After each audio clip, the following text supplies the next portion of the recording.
Welcome to the Ultimate Landscape CEO. We have a non-landscaper, but a pool guy or an ex-pool guy on our show, author Marcus Sheridan. Marcus, welcome. Jeffrey, it's great to be here, man. And we're like essentially first cousins, you know what I mean? So we do our share of landscaping too as pool guys. So I'm glad we can have this conversation. Marcus is the esteemed author of They Ask, You Answer, published, I think, in 2009. And I'm sort of ashamed to say this, but I just read your book this year, and it really spoke to me for a few reasons. So I reached out right away to get you on the show. When I first got into consulting 15 years ago, one of my first clients, I told him, hey, we should put pricing on your website. And now that I've read your book, I've realized, whoa, that was the right thing to do. And not a lot of people do that still. So we'll dive into that. Yeah, plenty to talk about there. I love your book because it integrates marketing and sales. That's a big plus in my book. And hopefully we'll touch on that here.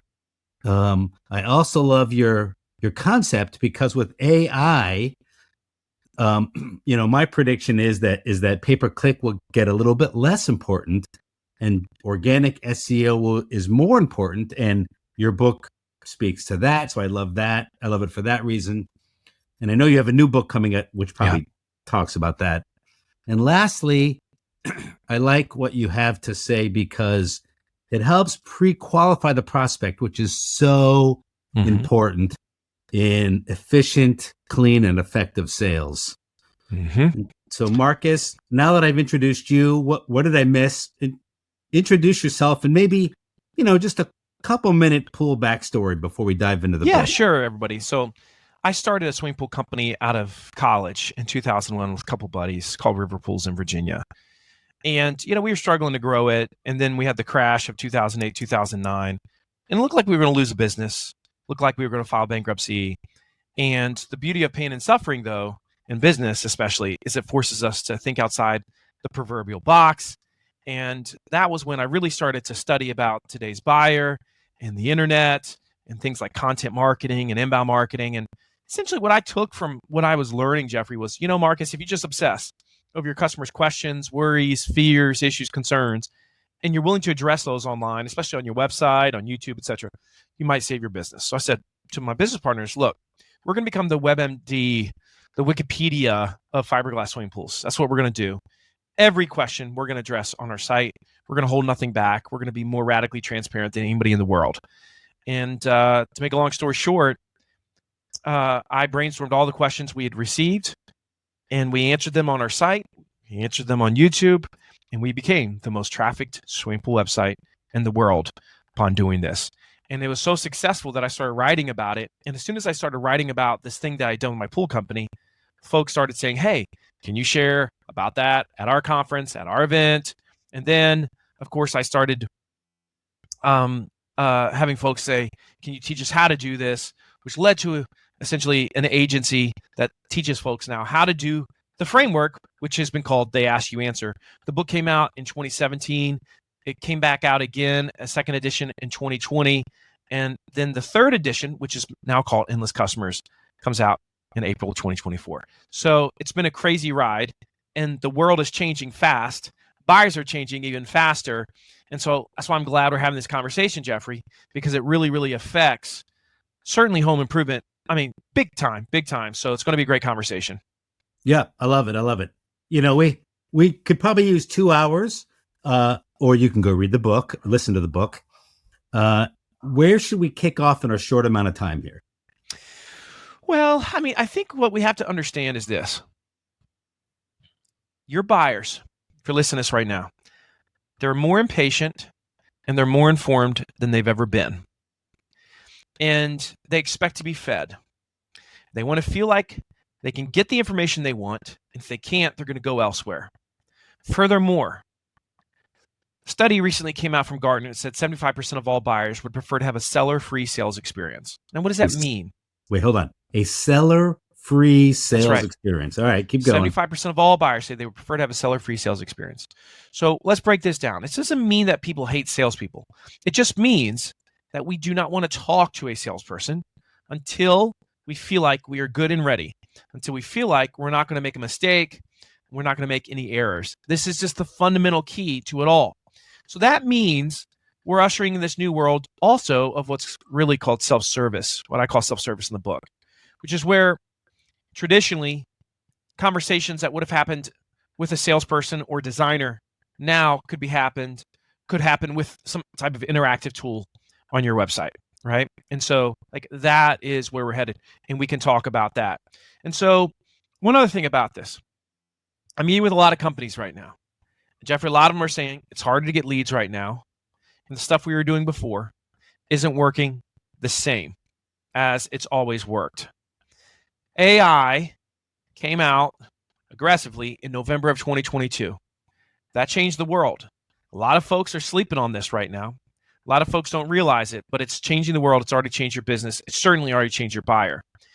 And today, we might only see, 5 to 10% of people that have shifted away from Google and are starting to use a tool like ChatGPT for most of their searches. But that number is only growing. Yeah. And so what does that mean? Well, it means that more and more people are going to be shifting away from using Google as their primary search engine in the future. And that's growing by the day. What this means is that your ability to show up and search, in my opinion, is actually going to have less of an impact on your business unless you're showing up in AI recommendations, at which point you can have a big boon to your business. Yeah. Furthermore, if less people are using Google, which is already the case and will be the case, then there's going to be less efficacy with Google Ads. So, I met with a bunch of attorneys just this week, Jeffrey, and they were like, a bunch of them were like, dude, I'm spending what I've always spent on Google Ads, but I'm getting half the results. Why is that? So we're already starting to see it. And finally, too, search ain't what it used to be, because if you rank number 1 in Google search right now, what does that really mean? It doesn't mean a lot. Why? Because if they do that search, there's a litany of sponsored searches that they're showing first. So the first full page is all sponsored searches. Then you're probably going to have an AI answer and an AI summary. And so that's the zero-click phenomenon, where they're not clicking on any link. They're just getting their information. Then you've got related questions. And eventually, you've got whoever's ranked number 1. So the power of number 1 just doesn't mean what it used to mean. And folks are sleeping on this. What is the answer to this? Or being number 1 in the AI search is different than being number 1 or showing up in the consideration set of the AI set. AI search is different from tricking your way to number 1 on Google. That's right. So what does this mean? It means you've got to get known, you've got to get found, and you've got to be trusted by 3 main entities. Number 1, of course, your customers, potential customers. That's a given. Number 2, Google. But Google's going to lessen in its importance, potentially, most likely, in the coming years. And number 3, AI. They're all incredibly important to you. AI needs to recommend you. Google needs to recommend you. Your customer base needs to recommend you. All this says you have to build a known and trusted brand in your market. Brand matters more than ever. You must build a known and trusted brand. Otherwise, you're going to be the billboard in the desert, and you're going to wonder, why is this not working? Yeah, I know we're going to get into this, but I just want to throw something in here. Excuse me. I've been since I've started reading your book, I've been thinking about, and I've been helping some clients put pricing on the website, and I've been thinking about, why do so many companies' websites lack? Why are they so bad at doing what you recommend? Again, you guys have to listen to Marcus's old book or his new book to catch up. But I realized that so many of, at least my clients, are really successful, and so they get a lot of referrals. And I realized that has been to their detriment, because they've been lazy. I don't mean lazy, but you know what I mean. lazy From a at, marketing standpoint, it does make us lazy. yeah, When lazy we, at building out the website even, right? yeah, and the thing about a referral-based business, especially something like with landscaping, it's great, and you can have, you could have $1 million business a year with very little marketing spend, but you're not going to scale to 10. You're not going to scale to 10, not without great marketing. And that's the thing that's like, you got to ask yourself, do you just want to work yourself into the ground and be the technician that's on the field, right, for the rest of your life, and then not have a business to sell at the end? Or do you want to build something that's extraordinary that provides generational wealth for you and your family? Like, I don't know about you, Jeffrey, but like my mindset is I want to build something to scale it, and then I want it to be sellable, and I want to have those options at least. So this is why marketing matters so much. People just brag about, well, we're a referral-based business. No, duh. Every business is a referral-based business. It doesn't make you special, and it's great that you're getting those, but you better have some type of viable system in place so that you can generate more leads. And of course, this is what we teach about in the book. Yeah. We teach now in Endless Customers, we teach 4 fundamental pillars So of a known and trusted brand. Endless Customers, just to clarify, that's the name of your newest book. Newest book. It's They Ask You Answer 3.0, but it's now called Endless Customers. With everything that's been changing, I felt like the title of the book had to change too. And I wanted to make something that felt a bit certainly more timeless in terms of the principles there. Now, what are the 4 pillars of a known and trusted brand? I'll cover them quickly, and then we'll break down each one, okay? Number 1, you got to be willing to say online what others in your space are not willing to say. You already mentioned one, Jeffrey. We're going to talk about it, pricing, okay? So if you want to become the voice of trust, you got to be willing to say what others aren't willing to say online. Number 2, you got to be willing to show what others aren't willing to show online with video. You got to be serious about video. You got to see yourself as a dang media company. And I know that for a lot of people, that's like, I don't get it. You better get it, because especially when it comes to the green space, you are a media company. You got to show it. You got to show it well. You got to be obsessed with it. People ask me, should I do radio? And I'm like, I'd like to hear your opinion of that, Marcus. I'm like, I don't know. You can't really show off what you do. It's an asinine spend for landscapers if you are not. Listen, could you do radio and make some money off of it? Potentially, but you got to saturate the market so much. You got to do it for so long. And what you spent on radio, if you just spent on digital, you would have gotten probably 10x the results, and it's the gift that keeps on giving. That's the right answer. So yeah. I think it's a terrible allotment of your funds, your marketing dollars. All right, sorry, keep going. So 2 is show what others aren't willing to show with video. Number 3 is sell in a way that others aren't willing to sell. We'll talk about that. But everybody says they have a unique sales process. Most don't. And then 4, you got to be more human than others are willing to be. In other words, your face is the brand today. The brand's not the brand. Your face is the brand. If I asked anybody who's listening to this right now, especially the dudes, do you know Kylie Jenner's makeup line? What the name is? They wouldn't know. Yeah. If I said, do you know Kylie Jenner? They're like, yeah, I know Kylie Jenner, right? Because the brand, the person, is bigger than the non-person brand, the thing that she owns, her company. Same with Elon Musk, and you just go down the list. Yeah. It's the same thing. We know the people much more so than their individual brands. Okay, so pillar 1, right? Be willing to say what others aren't willing to say. Well, we talked about this a lot, and They Ask You Answer. You remember this, Jeffrey, and it is heavily a part of the Endless Customer System, which is there's 5 subjects that everybody wants to know when they're researching. In this case, let's say anything to do with their home, anything to do with the yard, etc. 5 subjects. We call them the big 5 in the book. And you need to own, as a business, you need to own this conversation in your market. What are the 5? Number 1, we're obsessed with cost, pricing. We want to understand everything to do with the money side of it. Number 2, we want to understand problems, negatives, issues. How could this blow up in my face? How could it go wrong? So problems we'll call is number 2. Number 3, comparisons. We love to compare stuff online. Products versus products, brands versus brands. We are constantly comparing stuff online.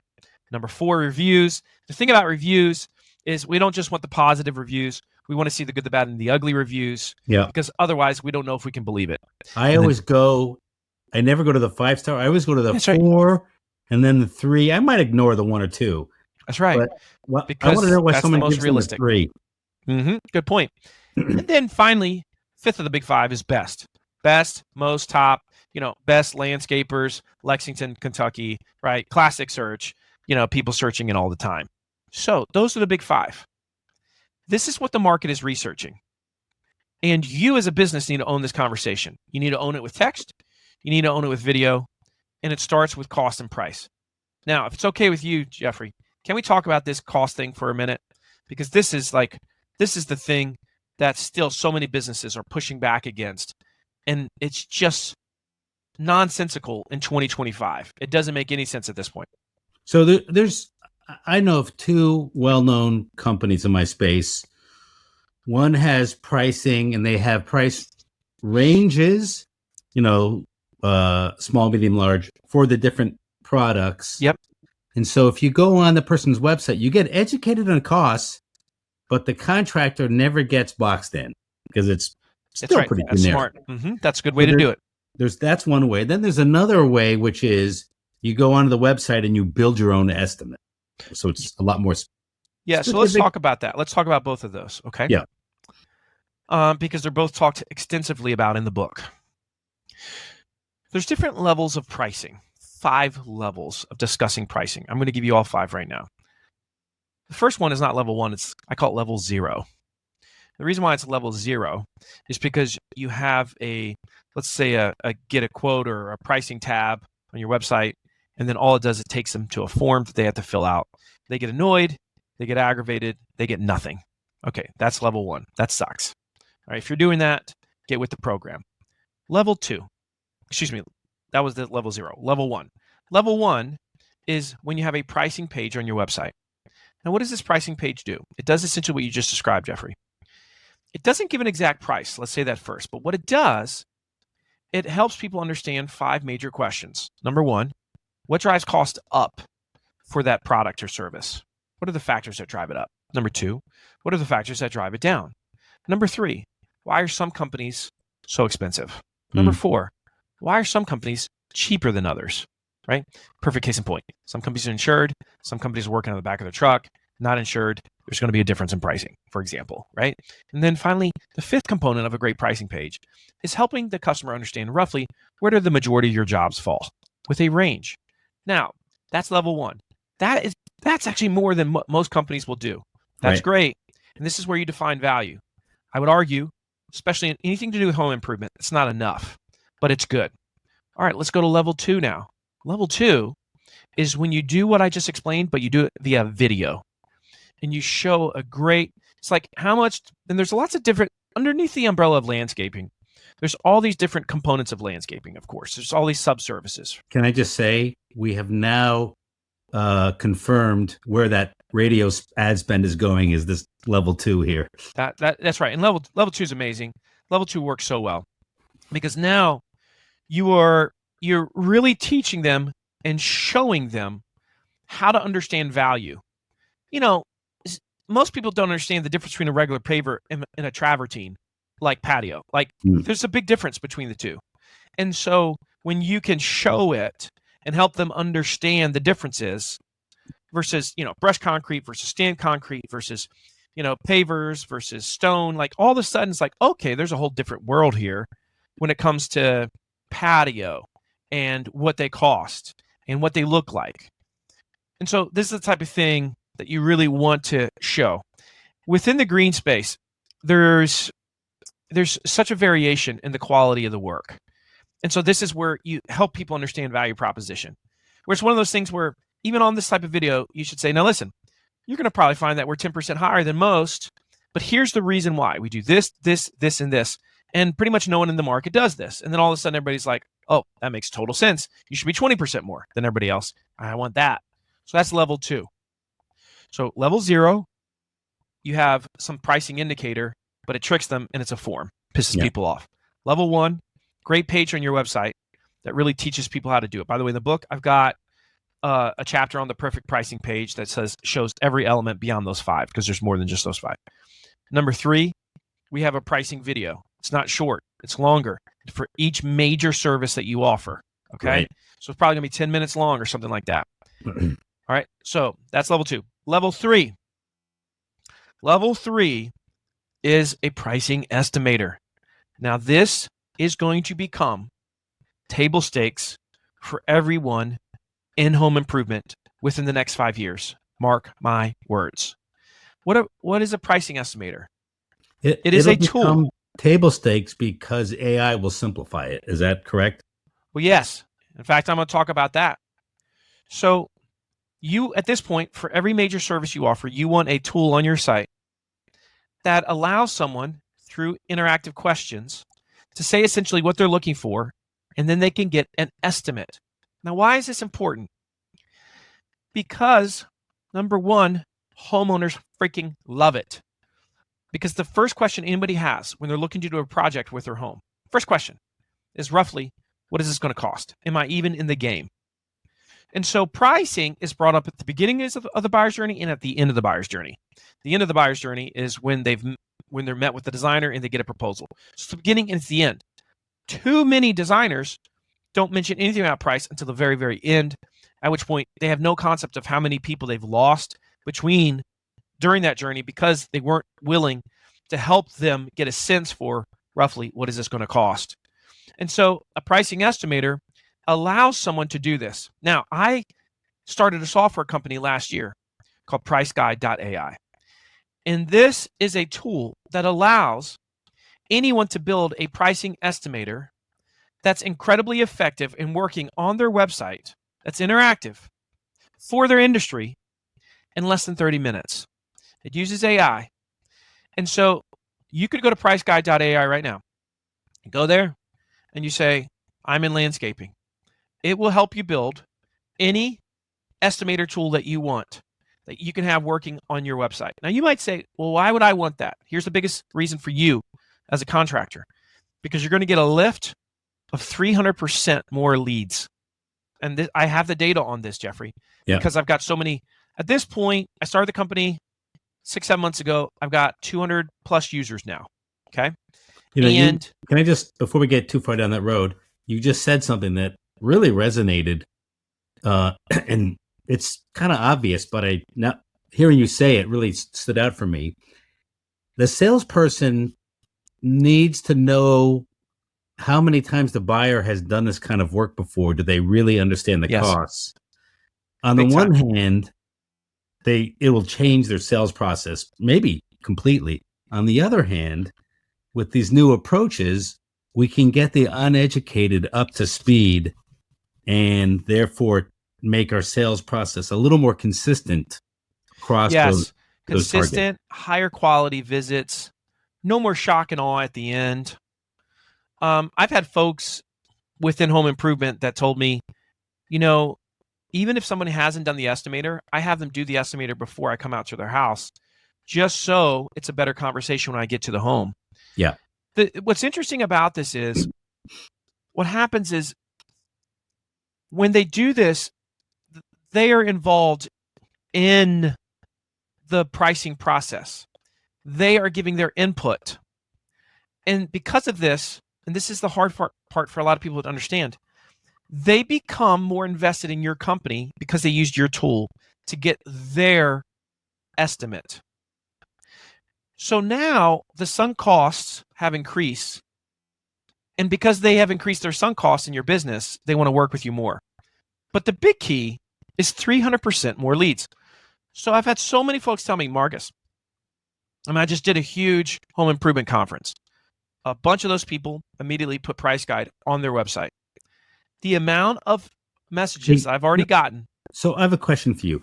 Do these more leads come from actual more visitors, or is it converting the visitors? It's taking the existing visitors you have and converting way, way more. Got it. Because most of us have no idea how many visitors we're losing and getting nothing from, because we're really not giving them anything of tremendous value. This means way more.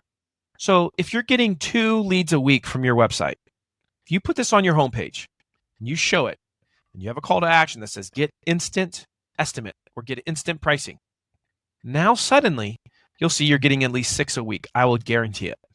I will guarantee it. And what's wild is I used to build these with my agency. I used to build custom estimators. They cost $15,000 to $20,000, Jeffrey. Now Oh with yeah. AI, Oh this yeah. tool price guide costs $20 a month. It's nothing. So now anybody can have it up and working, and you can have one for each one of your different services. So if you have 5 different service pages, you can have a pricing estimator. How That much was level time 3. does it take a busy landscape business owner? The thing about websites has always been it actually takes a lot of work. Like that's the biggest obstacle to creating Yes. a very healthy website. It's always been that way. And so how much time does it take? The price is cheap. How much time does it take to get it up and running? You could literally have version 1 up in 30 minutes. What does I'm it not kidding feed you. off of? So what it does is because it's using AI and ChatGPT, it says to you, what's your industry? And you'll type in landscaping. And then it says, okay, well, if you're in landscaping, here's all the different services that you might offer. Which one of these services do you want to offer? It also asks you if you're B2B or B2C. Yeah. And so once you put in, let's say B2C, then it's going to say, all right, here's all the services that you could be offering. Which ones of these do you want to be included in your potential estimator? And then once it does that, then it immediately shows you the questions that you would want on your estimator in order to be able to give someone a general estimate for that particular service based on the AI. You can add questions, you can eliminate questions, but you're going to modify all the questions because each one has a variable number range. So, for example, let's say patio is one of your services, right? And let's say you build an estimator just for a new backyard patio to make it clean and simple for people to understand. So, what are some of the questions that you're going to ask? You're of course going to ask them roughly, what square footage do you think you're going to get with your patio? You're going to ask them options about like, hey, what type of patio do you think you're going to want? Right? You might So ask. let me ask you a question here. Like that would work well in New Orleans, very flat. What about the high elevation change environments? Yeah. So this is no different than I was the first swimming pool manufacturer in the world to have a pricing calculator on our website. And with a swimming pool, you've got and with anything to do with a backyard, you you've got major grade issues all the Yeah, time. cut and And fill. the person that says, "Yeah, my backyard's pretty flat," it means they've got a 6-foot fall from one side to the other. You know what I'm saying? Yeah. So we've all seen that before. So there's no such thing really as a flat yard. And yes, there is in New Orleans. Yes, that's true. But in most environments, right? So because of that, what you do with your estimator is you can even have uh, sections that say, "Hey, here's some other potential costs that you might have or might need to prepare for. Maybe things like electrical, maybe things like fencing, and it's just all these other considerations." So much you can do. It's wild, man. And um, uh, I just think that we're in a different era now where people absolutely want control. Estimators give them control. You're seeing this heavy in the roofing world right now because they're using Google Earth and they'll measure it and tools like Roofle. You're seeing more and more lawn care companies that are doing this as well. Yeah. They're providing instant quotes. And let me get back to that 5 levels. So level 4, so we had 0, 1, 2, 3. 4 is when you give an exact quote. Exact Mm. quote. Now, I'm not a big exact quote guy unless it is clearly cut and dry, right? And so unless you're doing like e-commerce, then you could give an exact quote. And could you do this for, let's say, lawn care to a very small degree, but I wouldn't recommend it. Most people, I say, stop at level 3, which is have the pricing estimator, give them a range as to what they're going to spend. And now you can have a follow-up phone call or visit to the home to, clarify that there's no other variables there that would cause the price to fluctuate. This is the future home improvement. I'm telling you, if you're listening to this, everybody's going to do it. That's why I talk about this heavily in Endless Customers. That's just one of 5 different self-service tools that we discussed heavily in Endless Customers. There's other ones as well that are very, very powerful, that are incredibly effective. An example for a landscaper, eventually, especially with AI tools, everybody's going to have self-configurator tools on their site. We've seen these to a degree in the past with some CAD, but they were always so complicated. So you're going to get to the point where everybody's going to be able to, design their own backyard on your website with a configurator tool. That's coming. That's going to be table stakes for landscapers. I would predict within 5 to 7 years for that one. So there's not going to be a whole lot of like, hey, I'm coming to your house and doing a drawing in 5 years. It's just not going to. It's not going to be working that way. That's So not if how it's that's going the to be. case, though, they won't even need your website for that. Well, they're going to need the tool, and now it's true that they're going to find other places that could probably do that. But it's one of those things where people do ask me a lot, Jeffrey. Well, do websites even matter in 5 years? And I would say yes, they do matter. Because even if you get an AI recommendation and it says, if I'm you, I would contact these 3 companies.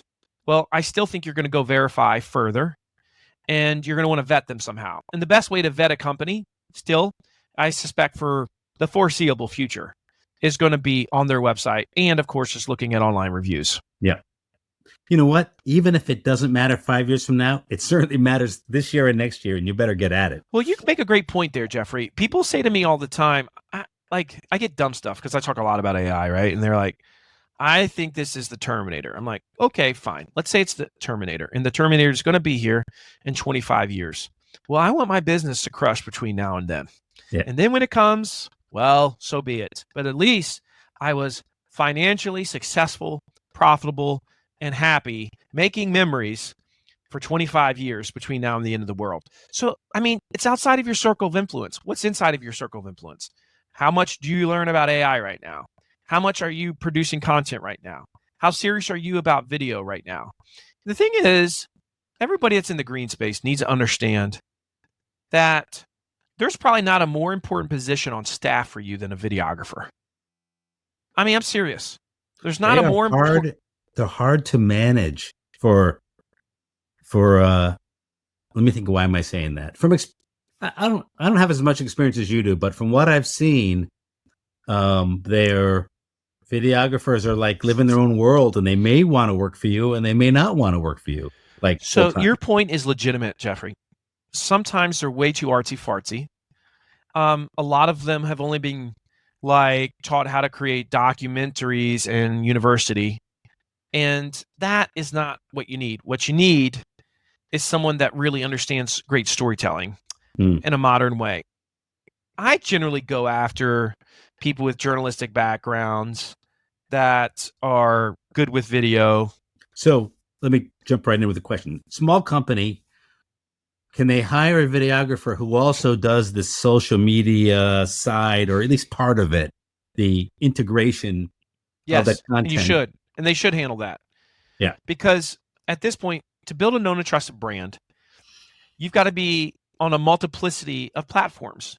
It used to be like when I did They Ask You Answer with River Pools in 2009, when I started that, I was just putting content on my own website and I was doing some YouTube, and that was it. I was doing no social, no nothing. I didn't need to. And I dominated the world. I couldn't dominate the world today like that, the pool world. I have to do more. Can't just put great content on my site. So those suggestions and They Ask You Answer still remain very relevant, but they're not going to have the same total impact on your business unless you're reaching across other platforms where people are doing business. So that means, yes, you got to be on TikTok. Yes, you got to be on Instagram. And no, you're not allowed to complain about it because you're an entrepreneur and you decided to control your own destiny. And when you say, I want to be an entrepreneur, that means you got to meet the market where the market is. And the market is on these platforms. And if anything, what you need to do is you need to say, this is wonderful that I get an opportunity to be on multiple platforms, to attract more people to my business and to scale my business into something really extraordinary. Amen. So this is, that's we mainly just hit their pillar one, but but with the estimators, that's also pillar 3 of the known and trusted brand, because sell in a way that others don't sell. If you're using an estimator on your site, you're selling in a way that others aren't selling right now. Right? That is just one of those things where if you're doing that, you're going to be very, very different. We've already talked about the video side of things. You've got to be very aggressive with video. And when I say aggressive, you should be producing 3 to 5 videos a week that you're posting online if you're listening to this right now. So you can only do that with a full-time videographer. Either that or you're burning it on both ends. And if that's the case, well, then burn it. That's what you signed up for. Good for you. But here's the thing. You can create tremendous video with a cell phone at this point, and you could outsource the editing side to it. I've got a really great editor that I love. I do a lot of the shooting, and then I send it to my editor who's in the Philippines. He's full-time, works 40 hours a week for me. Yep. Does over 5 videos a week and $1,500 a month. He's living like a freaking king in the Philippines. I hope you bought him a stand-up desk so he's yeah, and so he's happy, I'm happy, we're all happy. So that's an example of what you can do today. You know, you can outsource a lot of really, really cool things in this worldwide economy that we're a part of. So, you know, budget shouldn't be the issue. It's like, do you have the desire to really grow your business and build a known brand? You've got to lean into video, and you got to lean hard. We got time here for a little bit more, Marcus. I'm sure we could spend all day here. Tell us more, or what have we not touched on in terms of your main premise, which is we've got to build our brands, but not in the way that we used to think. Yeah, I'd say one more big one is learning the art of disruption. I talk a lot about disruption, and I give disruption prompts in Endless Customers. What I mean a prompt is, let me give you an example from the pool world. When I started building fiberglass pools, we saw that the way that pool was installed was they dug a hole, they threw a base of sand at the bottom, they put the shell, the fiberglass pool shell, on top of that base of sand, they backfilled with sand, and they poured a patio around that. Now, if you know anything about the way the earth works, sand is not a very good foundation. In fact, some book told us 2,000 years ago to not build your house on sand. Yet I saw in 2001, when we started the company, they're building these things on sand. And so we made a big fuss about it. Articles, videos about, this is dumb. It shouldn't be this way. You should build on gravel, crushed stone. Here's why. Here's the benefits. It's not going to wash. It's not going to settle, da-da-da-da. Well, what was the result? Well, when we started, 90% of pools went on sand, fiberglass pools. Today, about 80, 90% are installed with stone as your base. That's how you change an industry. That's how you also become a thought leader. And so one simple thing that you can do is you can say, what is it about my industry that pisses me off? What is it about the industry that's wrong that I think needs to be talked about, that people need to know about? And start to beat that drum. Talk about what's wrong. Okay? So that's an example of something. So if you're that, B2C, what's an example of talking about what's wrong? Well, what I just described, anything that is a standard practice of a way something is installed or done. Gotcha. So, for example, I've had patio guys tell me before, it's like, yeah, that's the wrong type of sand to use with pavers. They shouldn't have done it with that. They should do it with, this type of sand. Okay. Well, have you made a big fuss about that online? Because if not, people will just live in ignorance. It's your job to inform the market. You know what I mean? So that's an example of that. Sometimes it could be contract structures. Sometimes it could be warranties. All these things. Got it. Another thing that is I like this. What about B2B? How would you disrupt B2B? I would do it the exact same way, like the same prompts, and they tend to manifest in the B2B world as well. And except in the B2B world, believe it or not, there's generally more ignorance from the buyers because they haven't, it's not their home. And so they're not obsessively researching and understanding the full gamut that they could and should be. And lots of times they're just basing it on a quote or an RFP or something like that. Or who shows up and who doesn't show up. Yeah. So So you can really, educate these folks and make them say, geez, I had no idea it worked that way. Like that's what you want. Yeah, that's what you want to hear, all the time. But you can also keep this in mind. Every company is doing things that's unique to them. That's their own IP. They don't realize it's intellectual property, but it's intellectual property. And one thing that you can do to disrupt your industry is take things that you're doing, call them something, name it, brand it, and make that the industry standard. Mm. Let me give you an example. So I was just with a big bathroom remodeling company, $200 million a year, right? They go in and they swap out your old bathtub for a new stand-up shower. That's their main service. So I said to them, all right, I want to disrupt the industry. What is something that is unique about the way you install your showers? They said, well, all of our showers are ceramic surfaces. I said, what makes that special? Well, that's 100% waterproof. And I said, so you're saying not all showers are 100% waterproof? They said, well, no. I said, well, give me an example of something that's not waterproof. They said, tile. I said, whoa. And they said, and that's why you oftentimes get subsurface rot, moisture, mold, beneath a shower surface because you have this moisture problem. I said, is there a moisture rating in the industry? They said, no. I said, could we make one? They said, yes. I said, can we beat this drum from every mountain? And they said, absolutely. So now that's going to be their thing. You see what I'm saying? So it's like, that's how you take something that doesn't have a standard and you brand it. It becomes your thing. The rest of the industry has to fall in line. It's a great point. I remember in my old house in Connecticut, I had to reseal my tile because they were leaking. Perfect. Yes. Yeah. Hey, we're gonna have to cut it short, but what I'd like to do is when your Endless Customers comes out, I'm gonna read it, and then we'll have you back and we'll cover points that we didn't cover this time. Yeah, that sounds great. You can pre-order it at endlesscustomers.com, and there's a bunch of freebies that you can get with it, but it's well worth it. And if you're listening to this, make sure you connect with me on LinkedIn too, because I'm a pretty dang good connection. This may not come out till after it gets published. When's it coming out? Second week of April. So this may come out after that. Although I'm going to send this around to my clients to all listen to it right now. Marcus, do you have a final imperative you want to leave us with? Well, don't leave your brand in the hands of the market. You take control of your brand. And this idea of trust is going to be fundamentally to your business for however long you're in business. So for 20 years, 30 years, 40 years, trust is going to be fundamental. The platforms are going to change. They're going to come and go. Google's going to come and go. Facebook's going to come and go. But trust won't. And so you must become the most known and the most trusted brand in your market. If you do that, you're going to be built to last. Awesome. Marcus, thank you very much. My pleasure.